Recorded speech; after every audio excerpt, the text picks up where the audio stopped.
right. Hello and welcome, everybody. Welcome to another episode of the Every Day is a New Day show.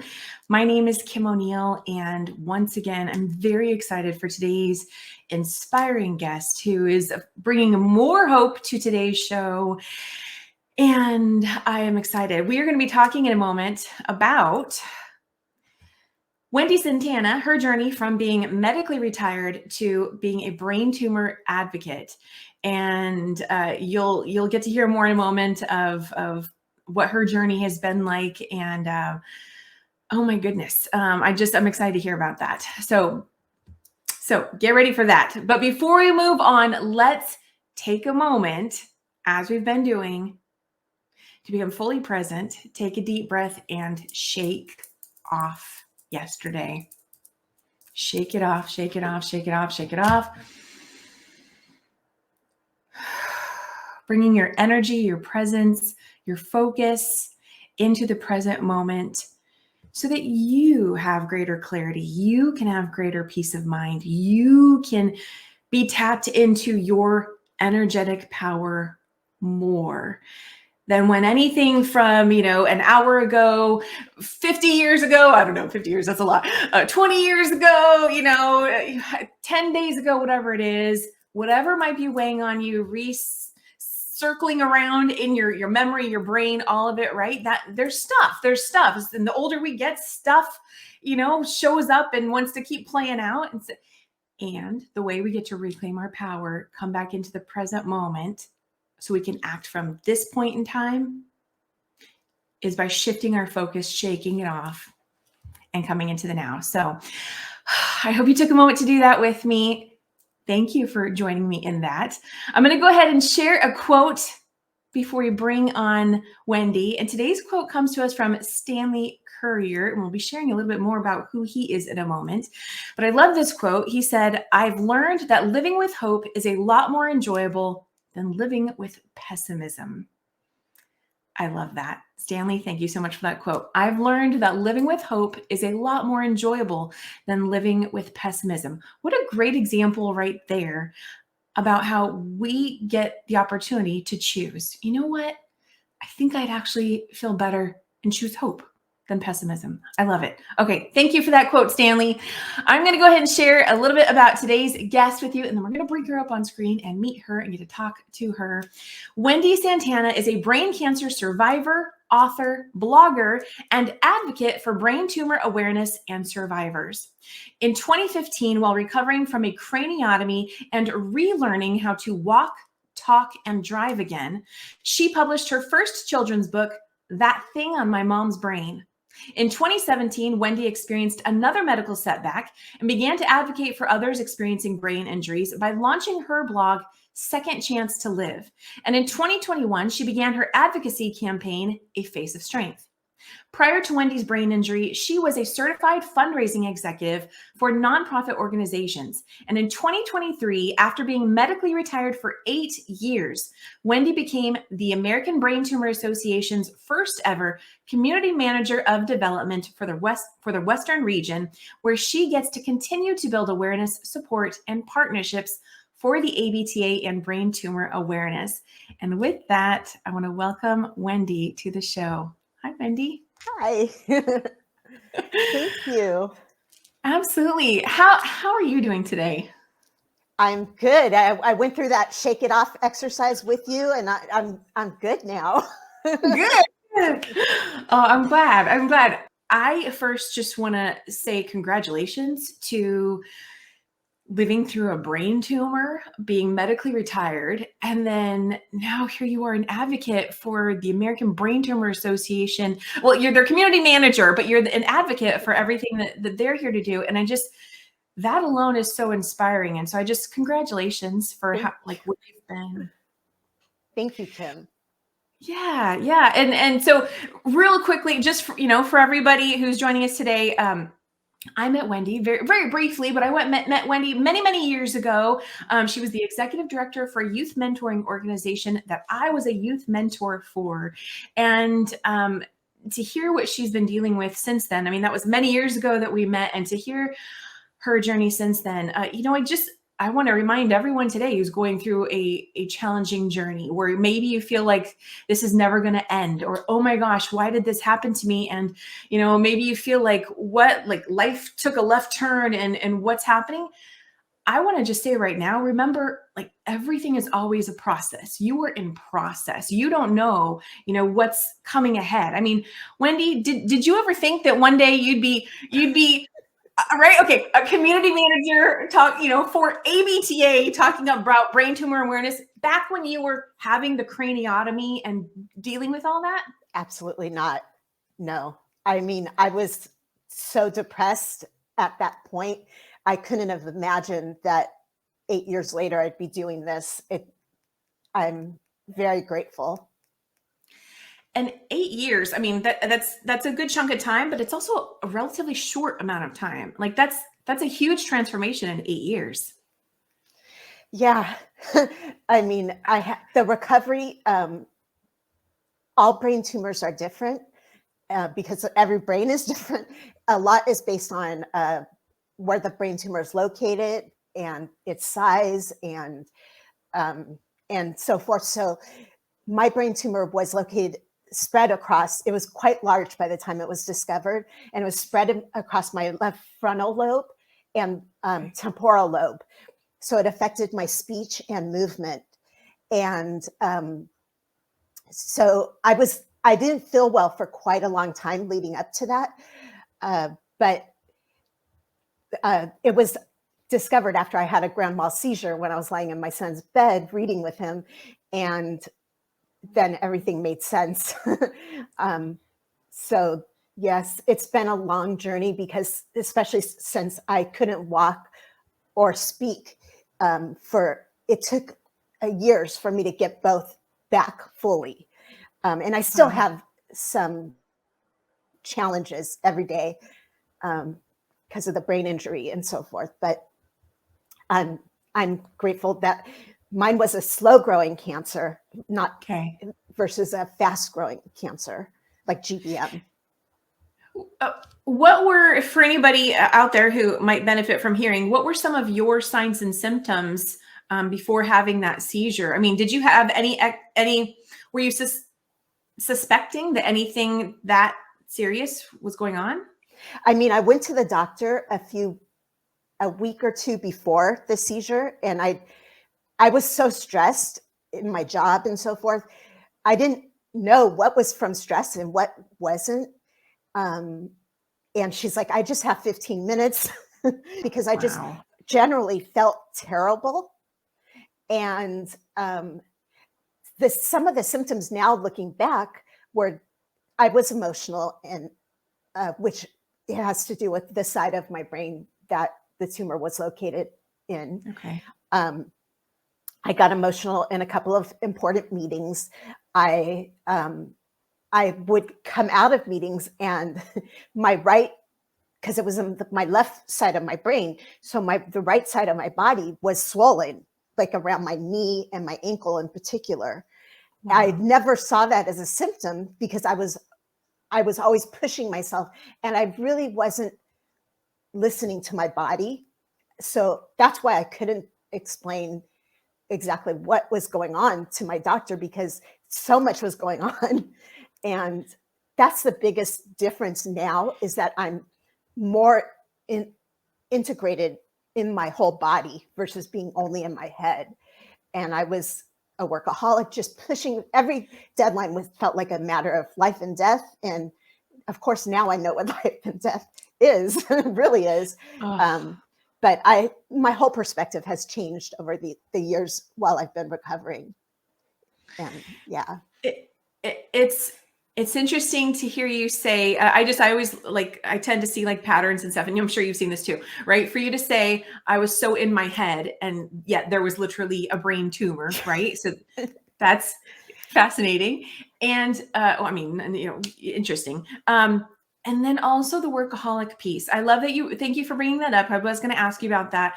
And then the workaholic and the being in your body, because it's like when you are so in your head, and I've had my own workaholic experiences, tendencies, phases, all of that. it's so easy then to miss those little subtle signs that maybe our body's communicating to us, or to be able to interpret, oh, the thing with your knee or whatever else, right? So And oh, sorry. yeah, There no, were go a ahead. few other signs that now looking back, I realize were symptoms of the brain tumor, especially on the left, in the left frontal lobe. Headaches. I had an ongoing headache for a few weeks before my grand mal seizure. Wow. And but I never took a day off of work. And I just pushed through, and headaches. And I was having what are called auras, where I was dreaming about that. I remember dreaming that several times, that I was just slowing down in my movement, like slowing down. But I really think that was an aura, because it was located partially in my the area of my brain responsible for movement. And when I had my grand mal seizure, I completely froze. I could think, but I couldn't move. I was trying to will myself to move, but I couldn't. And an important part about that is I was in my son's bed. We were reading together. And I remember thinking, please, God, don't let me die here. I thought I was dying. And I was like, please, not here, not in his bed, not now, not like this, because I was thinking how that would impact his life. Absolutely. So, Yeah, and let's go ahead. I'm going to share with everyone a picture of the book you ended up writing. And I know that this was in response to that experience with him. It's going to cover our faces for a quick second, but I want to show everyone. This is Wendy's book that she wrote with illustrations from her son. And the book is titled That Thing on My Mom's Brain. And I love this. And how do you pronounce your son's name? No way. No way. Okay. So tell everyone about how this came about, since you already started the story about having that seizure in front of him. So because even though I had gone through a craniotomy and I couldn't walk or talk or drive, I was still so used to producing at such a fast pace. I felt like I had to produce something. And also I became aware during my journey that brain cancer, one of the least funded cancers. So I felt like, well, I can make an impact here. And so it ended up being, my son was only 8 when this happened. Now he was about to turn 9. Now he's 17. It was a very therapeutic process for both of us, because I couldn't remember some of the things that happened, and neither could he, because it was traumatic for him. So we both filled in the gaps for each other. And then I actually ended up pitching it to the Musella Foundation for Brain Tumor Research and Information. Even though I couldn't speak very well, I just called up Al Musella, and he ended up publishing it for us. And he controlled the 100% of all the proceeds went to his foundation, which is how I wanted it. And we set the price pretty high. It's really a booklet, but we sold it for $25 because the amount to produce it, because it's self-published, was so high. Yeah. And I wanted to make sure that he got some money. But what happened in that process was I was able to use my fundraising skills. And my husband works for the Port of Long Beach. So I worked behind the scenes through him, and we got their employees club, the employees club of the Port of Long Beach, to run a campaign where they fundraised, and multiple copies of our book were placed in every Long Beach library. Wow. And so we ended up raising, I think, netting around thousands of dollars. But I feel like that was more, the book can be read in like 5 minutes. But it was the activity that went on behind the scenes that really was kind of uplifting for me during that time. And I know I read, I think it was on your website somewhere, that this book was also a way to help you and your son process what Yes. happened with you having that seizure in front of him. Yeah. Because I can imagine that would be a very jarring experience for a young kid. And of course, you as the parent of him. And so I also just love that thank you for sharing that, because I think a lot of people can, you know, a lot of women who were so used to going, doing. I think your story is a great example of someone who's literally going through, their own major health thing, and you're still creating something, doing something. I just think a lot of people can relate to that. So I'm glad that you shared that. So it's crazy now that I look back and I think about it, because I was going to cancer support meetings. I spent a month in the hospital and then a month in outpatient physical therapy and occupational and speech therapy. So I had a lot to relearn, to rebuild normal everyday things that we all take for granted, like taking a shower, going to the bathroom. Going to the bathroom on my own was a huge ordeal. Wow. Because one of my lowest moments, I was still in inpatient rehab at Long Beach Memorial, and I fell. But here I was in the hospital, not able to speak, not understanding that I was diabetic, and constantly needing to urinate. I was hitting, and I didn't want anyone to see me in that state. So I chose to be by myself in the hospital, even though there were people who wanted to be there for me. I sent my husband home. I didn't allow my friends to come because I was used to being the strong one and taking care of other people. And this was before the pandemic. So there was one day when the nurses were getting pretty frustrated because I constantly had to urinate, and it felt like it was taking a long time for them to come in. My thought process was, well, I'm here to learn how to do this anyhow. So I tried to transfer, as they say, transfer myself from the wheelchair to the toilet, and I fell and hit my head. And and so I got in trouble with the hospital. They did an MRI to make sure I didn't re-damage anything. But after that, I was restrained every time I was in my bed or in a wheelchair. And that was like my lowest point. I didn't feel seen or heard because I couldn't speak. And I just felt invisible. And that was partially my own doing because I didn't want anybody to visit me. I still had a few insistent visitors, but I didn't truly allow them to help me. So how long would you say your healing journey was? I know everyone's going to have a different experience, length of time, but looking back, I mean, knowing that now you're no longer even medically retired, how would you quantify your healing journey? Well, in some ways, I'm still healing. Okay.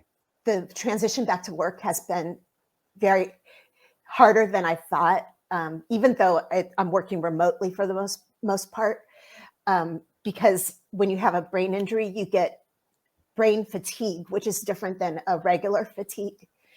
So suddenly having all these meetings and stuff, I had to really build up to that. The brain is a muscle and it's remarkable because there's neuroplasticity and it can be rewired, but it takes time. So it took a few years for me to really get my mobility back completely on my right side. I was walking pretty quickly. I came home with a walker, but then I think I ditched it before I even went to the outpatient rehab, which I was in for a month. But I had a limp, and like when I would get really tired, it would completely affect my right side for years. And what I was doing was, because when I was in physical therapy, they took us to the pool at Long Beach Memorial, and I really loved it. So I continued to go to rebuild through water aerobics. And from there, I've been taking other classes and so forth I just started Tai Bo actually, but most of my healing, I really made progress during this last year, like with my speech and everything. I had very halted speech. I couldn't speak at first, and then I had very halted speech for years. It's still kind of, I still kind of stutter when I get really tired or overwhelmed.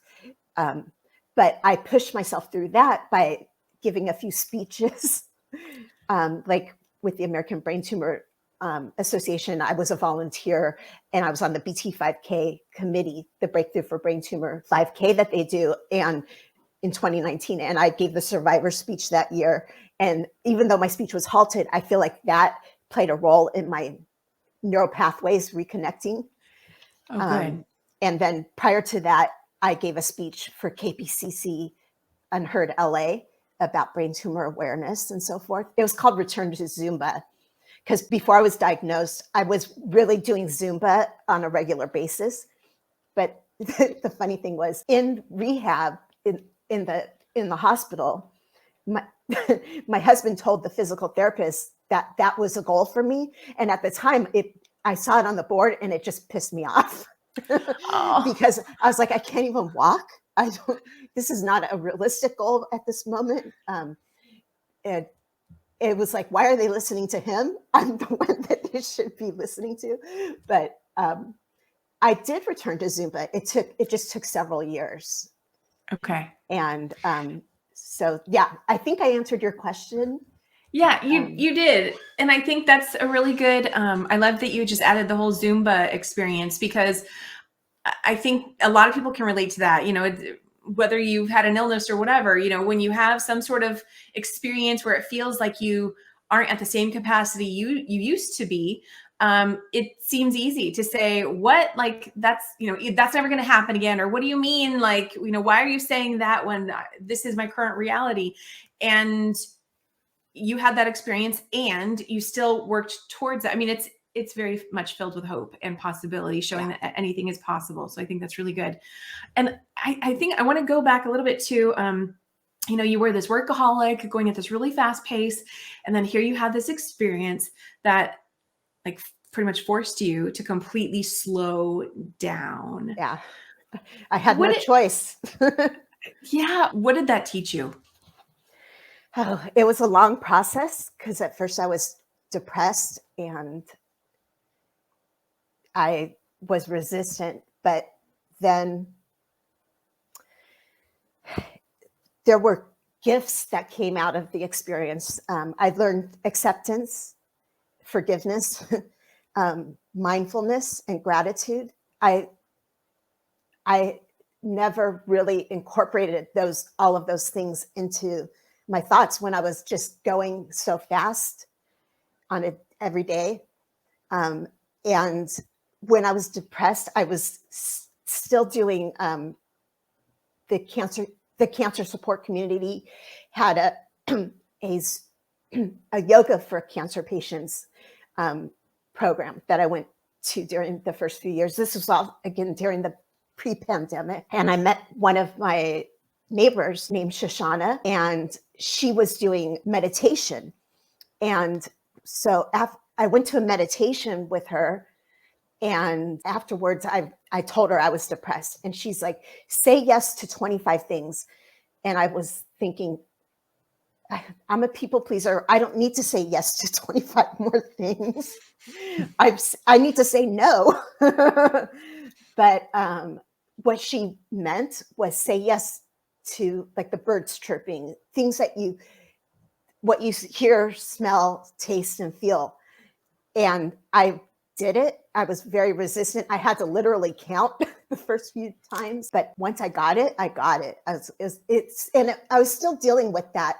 My lowest point of falling when I went to the bathroom. And so I was saying, yes, I can walk to the toilet now on my own, and I can sit down on my own. Yes, I can take a shower on my own. Those things, it really created a shift in my mindset, because it showed me it showed me that I did have a lot to be grateful for and mindful about. That was the beginning of when things started turning around for me. What I'm hearing is in the say yes to 25 things, what I'm hearing is be open to appreciation and recognizing the beauty that's all around, that kind of thing. Yes. What would you say is the value to embracing acceptance, forgiveness, mindfulness, meditation? What was the value that all those things, because the reason why I ask this is because I can see someone else who's like, go, go, go, workaholic, perfectionist, whatever, be like, what? Okay, I don't need to like be focusing on forgiveness and mindfulness right now. Like I have 8 million things to get done. So what would you say is the value that bringing those things into your daily life it brought you? It brings you into the present moment. And so I really needed to learn that because I was always like in the past or in the future, thinking about what I needed to do or what happened. And it would ruminate in my mind over and over and over again. So it brought me to the present moment, which was a brand new concept for me because I had lived 47 years up to that point and not, I think I had very few moments where I was in the present moment in my whole life. So it taught me that. And you can't, at least for me, I can't be in the present moment and also be in the past or future. Right. That was the value. Because I had no choice but to slow down, because if I had a choice, I wouldn't have slowed down.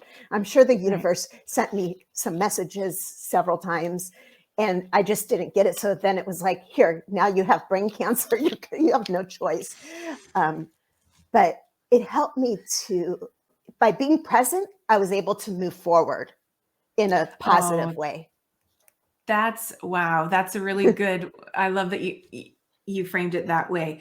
By being present, you were able to move forward. Okay. So you now have this blog that you started called Second Chance to Live.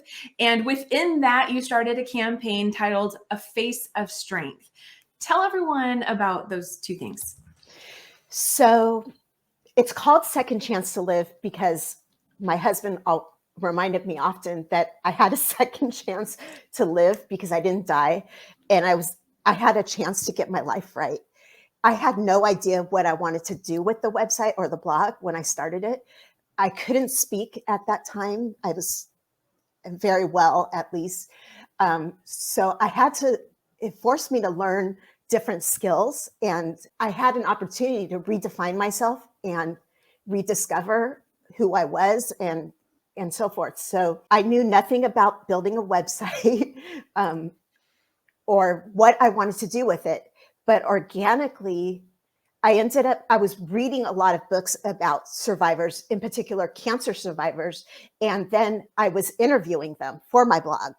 So that is something I still continue to do. And most recently, I interviewed Maria Kuban about her book, You Can't Do It Alone. Oh, wow. And it can be found on the homepage of my blog. But so it started like that. And then one day, Jennifer Marie, someone I knew from the brain tumor community, but never met in person, but we were introduced by another blogger, actually. She wanted to share her story on my blog. And I didn't have a place for that. I referred her to a couple of other places where she could share her story, which were other nonprofit organizations, one of them being the ABTA, American Brain Tumor Association. But being me, I couldn't let it go. And she was so sweet. I was like, I need to come up with something. So at like 2 a.m, it came to me. The whole campaign came to me.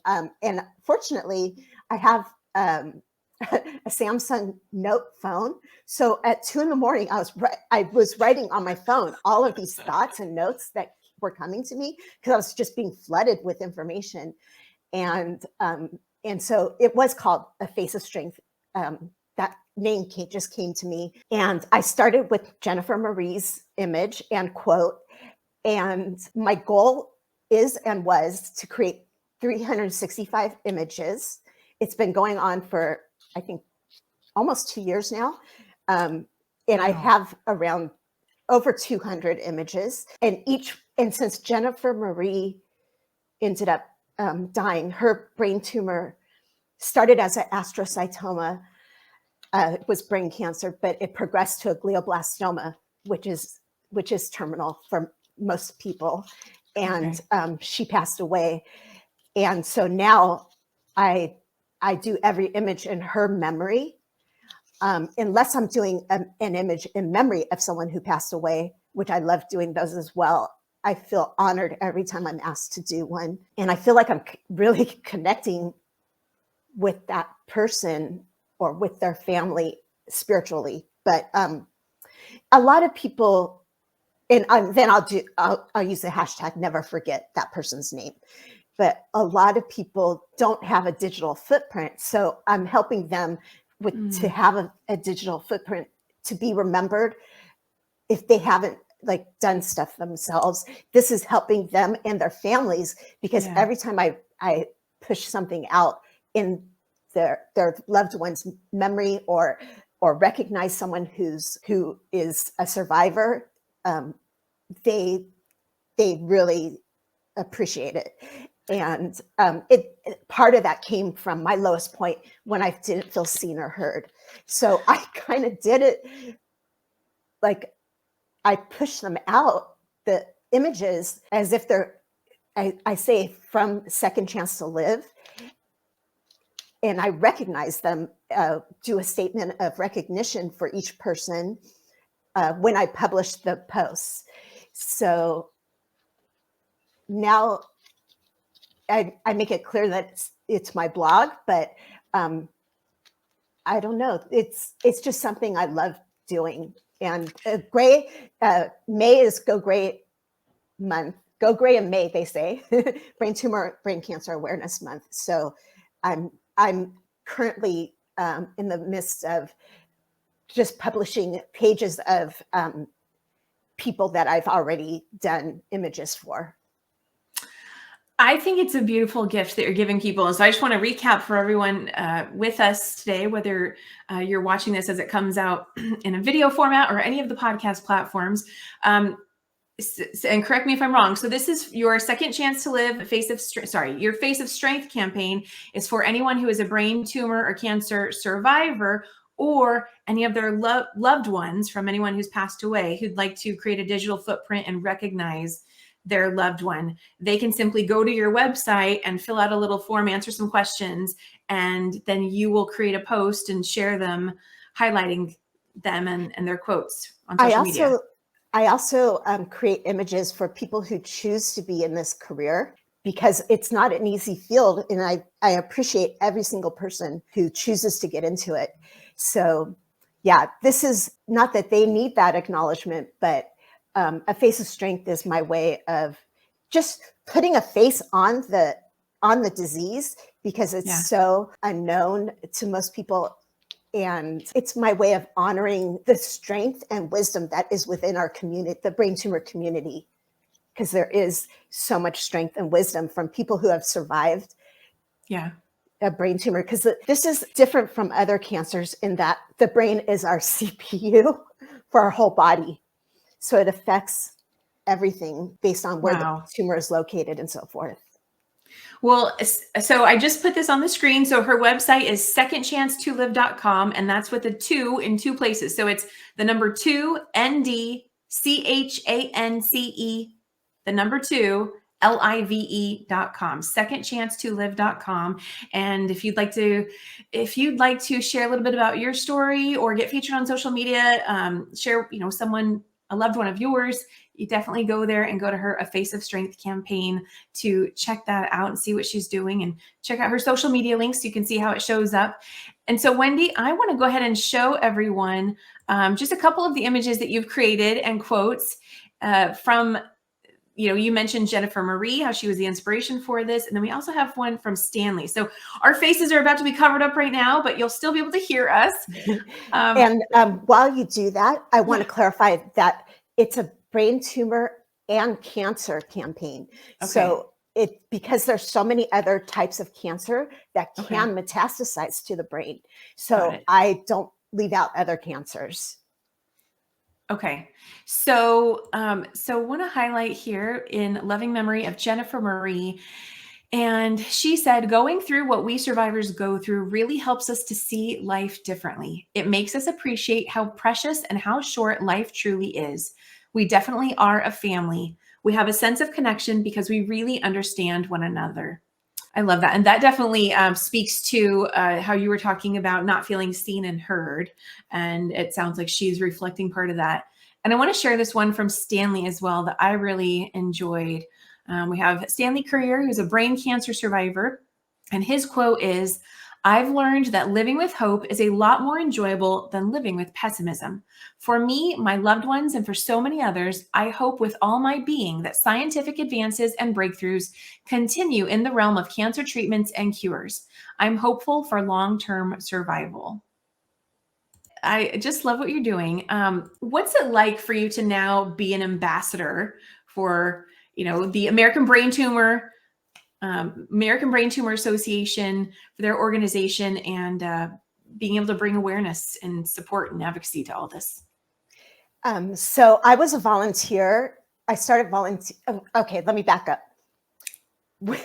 After my craniotomy, I heard about the American Brain Tumor Association's BT 5K, which is the signature event, which is done through different states around the country at different times throughout the year.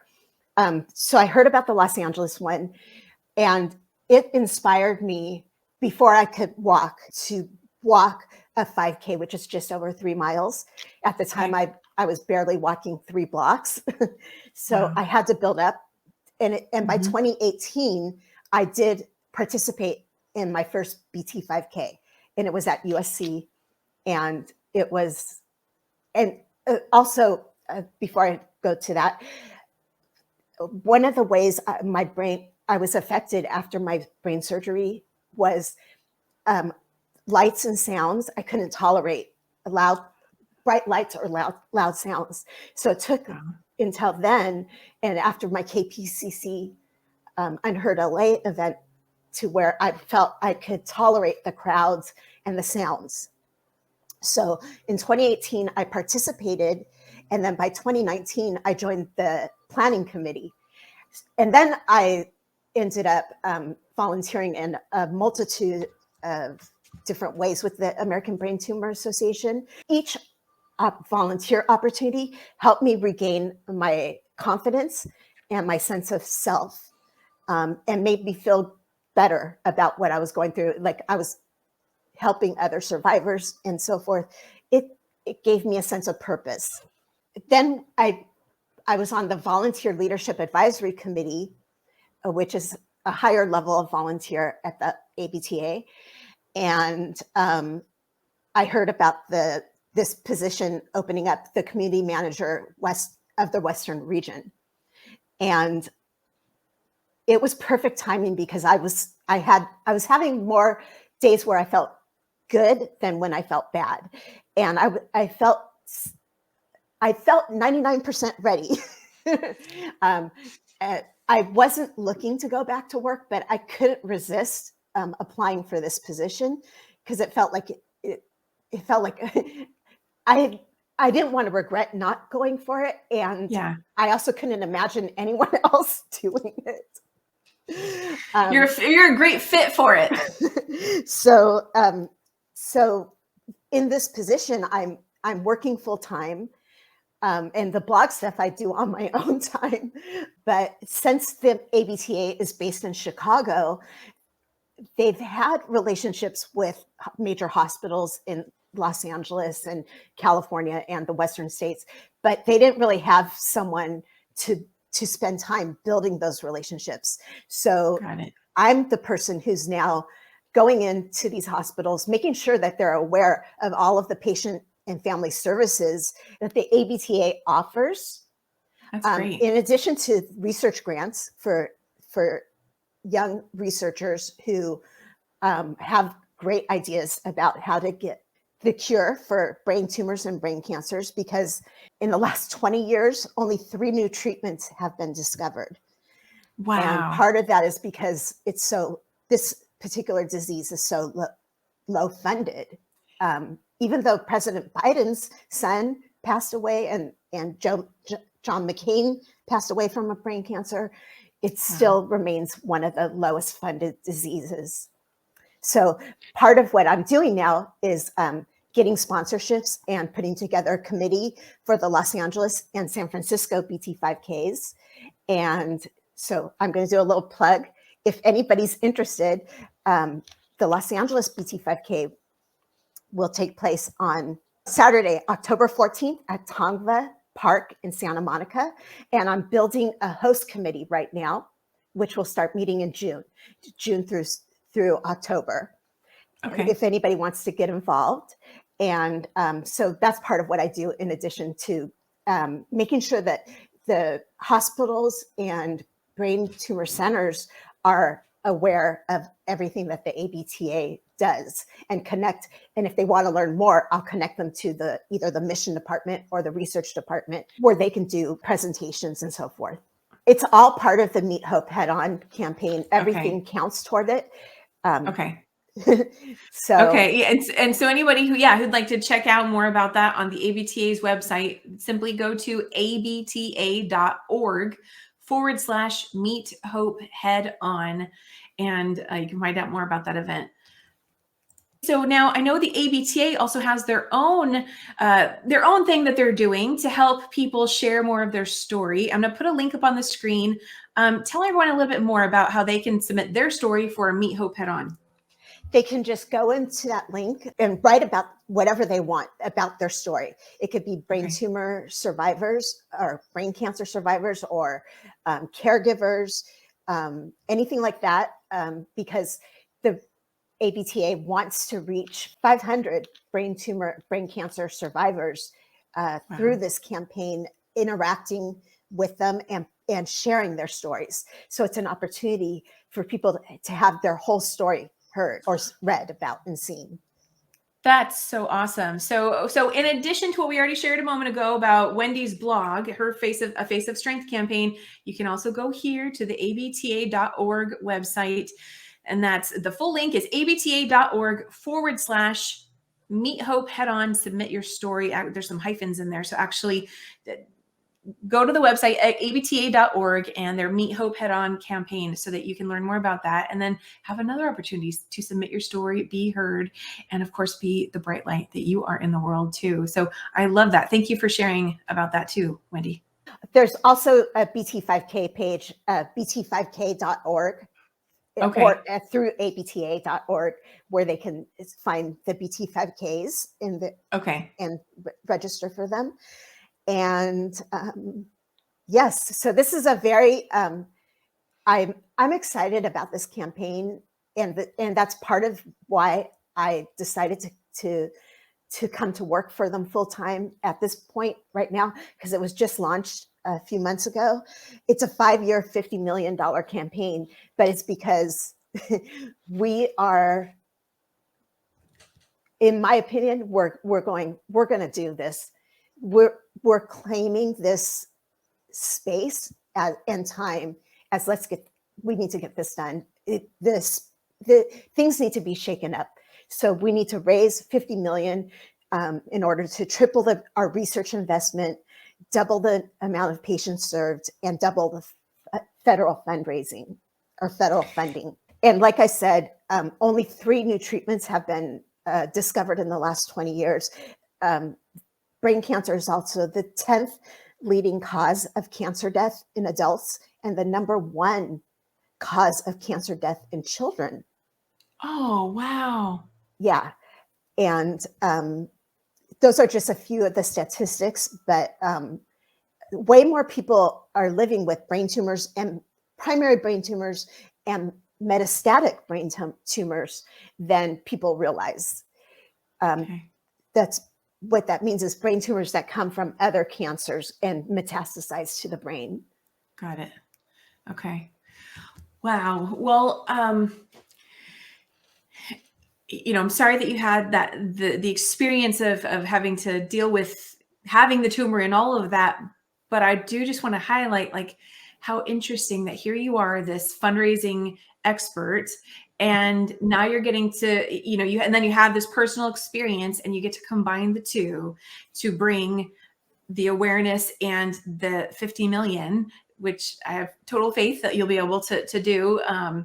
It's not all on me. It's it's our whole organization. Okay. That's our. I was gonna add. I know you have help in that too, but that seems like a great combination for you to be able to bring those skills with your own personal experience into this very meaningful, campaign that is going to benefit so many other people as well. Yeah. So that's great. And one of the things is after my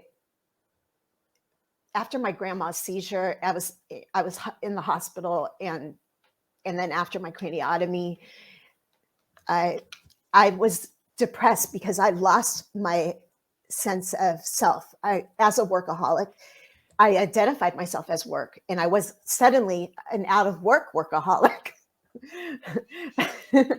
Talk about loss of identity. This is my second chance to rebuild my career, which I never, even up until it happened, thought would happen. I'm just like, I'm so on my path now. I'm very grateful. And it's everything that I have this opportunity to, I feel like this is my life's purpose. And everything else in my life was leading up to this. And to be able to make a difference, and a meaningful difference, is a wonderful thing. So I'm very grateful. What would you say to the person out there who, is currently in the throes of dealing with a diagnosis or healing and having to relearn how to walk or do certain daily activities again? What would you say to them about hope? Yeah, I'd say don't give up hope, because the brain is remarkable at rebuilding the pathways. And if you give up hope, then just don't give up hope. At my lowest point, I gave up hope, and I was so depressed. I really didn't want to live. But now that I've seen so many other brain cancer people lose their life to the disease, I feel I'm actually embarrassed, and I feel like I have to make my life count for them, because none of them wanted to die. And had I given up hope, that was it, like in 2015, I wouldn't have lived to see all of this happen, which I had no idea would happen. Like, even when I started volunteering for the ABTA, I knew that they were based in Chicago. I had no idea that at some point they were going to have a position, a full-time position in Los Angeles. So you never know what tomorrow will bring. Every day is a new day. Mm-hmm. Don't give up hope. And like Stanley said,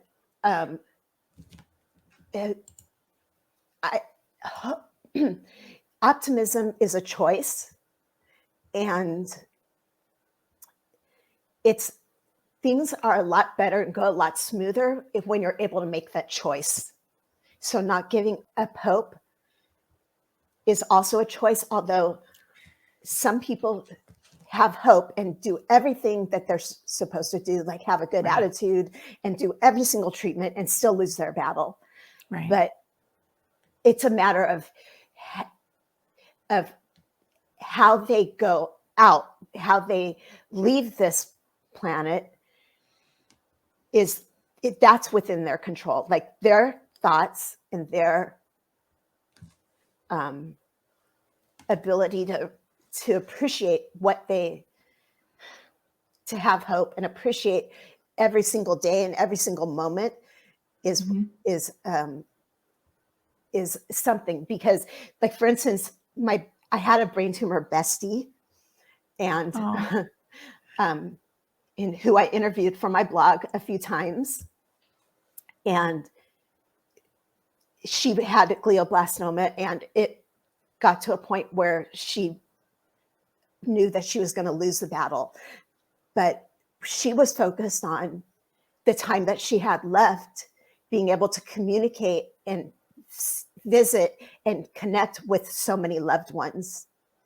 So if you know, we are blessed in many instances that we know what's coming, and we have the opportunity to express our love and make things right, and with people that we need to, and forgive and so forth, versus somebody who doesn't have that choice because they die suddenly.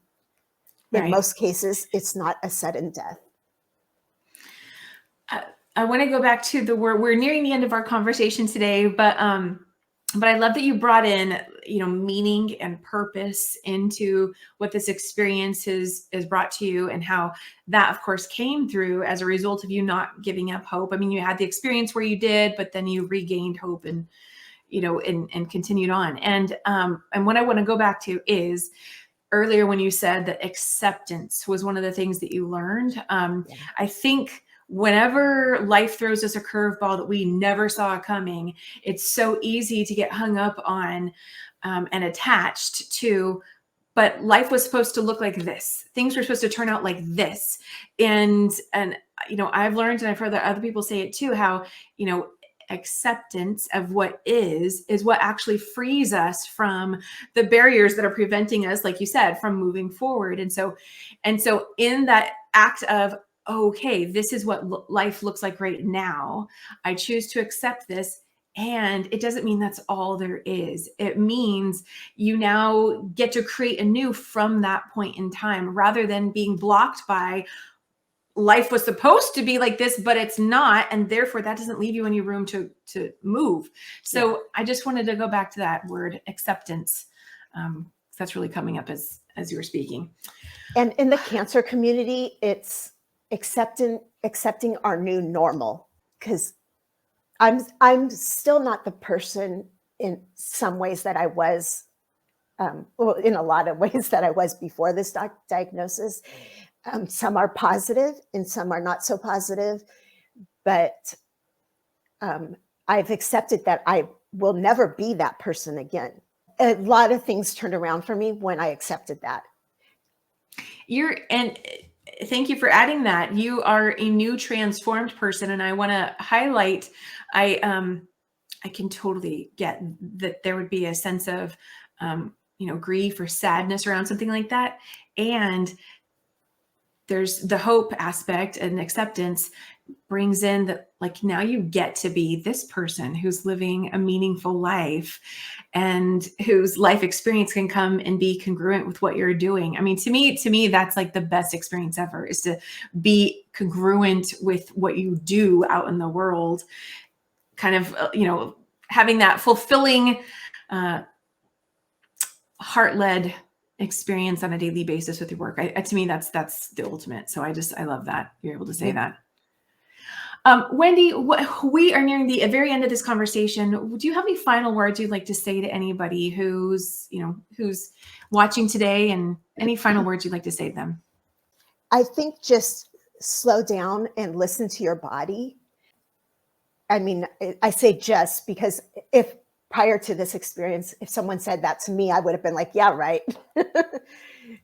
And even though I was doing meaningful work before this, because I was in nonprofit for 15 years before my diagnosis, and each job was meaningful. But now that it's it's a whole different experience because I don't have anything to prove. I add value just by being myself. And I think that's an important thing. If possible, listen to your body. It's giving you messages all the time, and slow down. And even if in the morning you think just for a few minutes what you're grateful for, or say yes to some things, even the little things, because you never know when those things can be taken away from you. So, yeah. Yeah. That's wonderful. I'm hearing self-love. I'm also hearing just, again, appreciating the beauty of the present moment, because in many ways, like, this is all we ever have is the present. Yes. So wonderful. Well, Wendy, thank you for summarizing that in an eloquent way for me. You did excellent. You did excellent. I'm glad I asked that question. Wendy, thank you so much for being here. I did have one more photo I wanted to share. So let me go ahead and share this with everyone. Second Chance to Live: From Brain Cancer to Life Rediscovered. Again, that's Wendy's blog, and I'm going to put the link up on screen again. secondchancetolive.com. You can go there and learn more about Wendy, and then of course also contact her if you'd like to contribute to her A Face of Strength campaign, if you or someone you know has experienced a brain tumor or brain cancer. And Wendy, just thank you again for being here today. If you don't mind, I'm going to go ahead and drop you back down into the lobby for a few moments while I close out the show, and then I'll see you there again really soon. Thank you for having me, Kim. Thank you so much, and have a great day. Absolutely. So what are you taking away from today's conversation? Have you experienced a brain tumor or brain cancer, or do you know someone who has? And if you have, I'd love for you to share in the comments wherever you're viewing or listening to today's show. What's your wisdom or insight, aha, that's shown up through your experience? What did that give you? There's so many gifts out there in the world that, I can totally relate in terms of, when Wendy was talking about, just kind of doing everything from the head and stuff. I too, and I know many people have had the experience of having to learn how to drop back down into our body so we can be more fully present. And it adds so much more value to our life experience. And so as I say that, if you just think about your own experience and what does it mean to drop back down into your body and recognize the beauty in the little things, bringing more mindfulness into your daily experience, appreciating things, being grateful for things, feel free to share. Would love to hear your insights and ahas. And again, absolutely, I love that Wendy is doing her Face of Strength campaign. So if you know someone who, who you'd like to recognize and honor, or who might want to, apply themselves, definitely go again to her website, secondchancetolive.com. Everybody wants to feel seen and heard, right? What a beautiful gift. Share that with somebody. Remember that wherever you are today does not have to be where you are tomorrow. And that starts at the smallest level. That starts with a mindset. It starts with an energy shift. Okay, I'm going to bring my energy awareness from up here down into my heart, down into my abdomen, into your body, feeling more present and grounded. It starts with that, so that it can have that greater ripple effect of moving from beyond medically retired to brain tumor advocate. I freaking love that. From medically retired to brain tumor advocate, working a full-time job again. That's so inspiring. Okay. Have an amazing day, everybody. Remember that you are a beautiful light in this world, and I'll see you all again very, very soon.